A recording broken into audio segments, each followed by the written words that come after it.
রবীন্দ্রনাথ বহু চেষ্টা করেও রেণুকাকে সুস্থ করতে পারেননি। তবু রবীন্দ্রনাথ বিলেত ফেরত জামাতাকে উপযুক্ত জীবিকায় প্রতিষ্ঠিত করতে চেয়েছেন। জামাতাকে একবার শান্তিনিকেতনের অধ্যক্ষের ভার দিয়েছেন। সেই কাজে মন না দিয়ে জামাতা পাঞ্জাবে ভ্রমণ করতে চলে গেছেন। ফলে কবি হতাশা ব্যক্ত করেছেন। সত্যেন্দ্র আমার ভার লাঘব না করিয়া পরম দুঃখ সময়ে আমার ভার বৃদ্ধি করিয়াছে। তাহার সমস্ত কর্তব্যও সে আমার কাঁধে নিক্ষেপ করিয়া গেছে।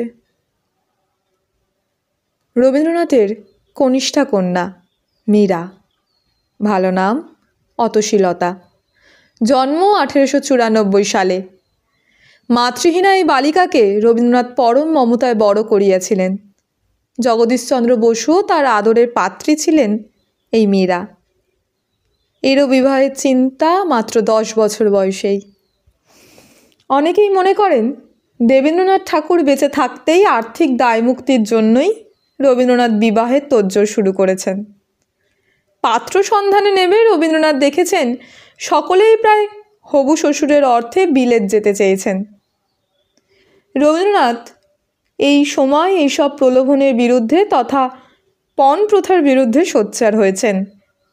হয়তো সত্যেন্দ্রনাথের অভিজ্ঞতা থেকেই রবীন্দ্রনাথ বলেছেন, কোনো পাত্রকে আমি বিলেত পাঠাতে চাইও নে, পারবও না।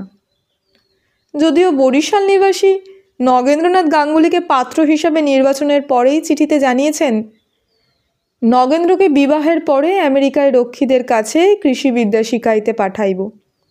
ফিরিয়া আসিলে রথীন্দ্রের সঙ্গে একসঙ্গে কাজে যোগ দিতে পারিবে। যদিও সাম্প্রদায়িক কারণে কনিষ্ঠ জামাতা নগেন্দ্রনাথের সঙ্গে সম্পর্ক খুব সুখকর হয়নি। নগেন্দ্রনাথের আচরণ ক্রমশ অসংযমী হয়ে ওঠে।